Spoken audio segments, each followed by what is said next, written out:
Hi guys, welcome to Weekend Dev Challenge by CodeChef. In this, every week we'll be giving you development challenges to give you a hands-on experience on coding to improve your skills on coding. So this is weekend 31 and let's see what the problem statement says. So here we have to build an exam mark statistics project. I mean, it's already built. We have to just fill in the logic where it is missing. So basically, the chef gets, what do you call, useful insights about the whatever the uh, this thing is program is about, whatever the data set is about, we'll get the useful information from that. So whatever the chef wants to analyze is understand the overall class performance, identify high performing students, detecting failing students, and then find the highest and lowest scores and all these things. So let's see the code. So first we have the first function, that is the load data. So here we have the marks as the numpy array.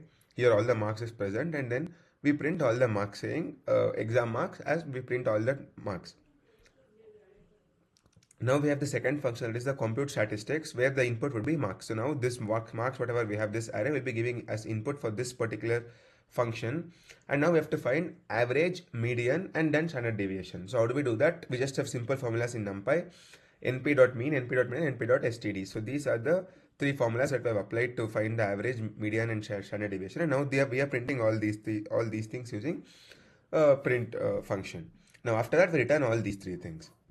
Now, the next function is analyze performance. So here, to analyze the performance, here we have the two inputs. One is the marks, total marks of all the students, or one is the average marks of the entire class. Because we have to calculate above average. Above average is basically the set of marks which is more than the average marks.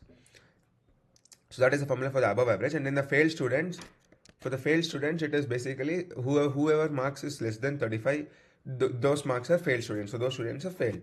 So for these things, we need both marks and average marks. So we have found out both. Now after that, here we have to print the above average, number of students scoring above average. So here we have the above average students, the total marks of the above average. And then here we have the number of students who scored above average is the length. We are just finding the length of the above average, whatever variable it is. So here we are finding the length of it. Similarly, we are doing the same for the failed students as well. Then we are returning both average and failed students. Now the last function, that is the find extreme. So here we wanted highest and lowest scores. So we have one function that is, we have one variable that is highest score, where in that marks array we are considering arg max. That is basically the function to get the maximum value, np.arg max, and in that marks. Similarly, np.arg min is for the minimum marks. So here we have the highest and lowest scores. We are printing that as well. Now after that, in the main function, here we first call the load data function, that is to load the entire data set.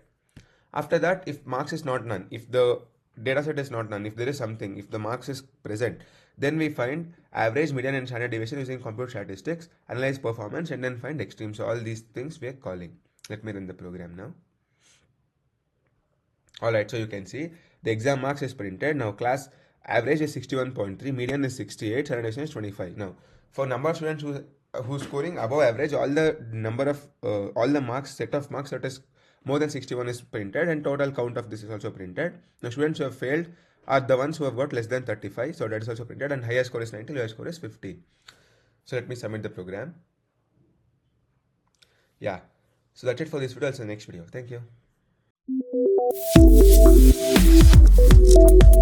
you.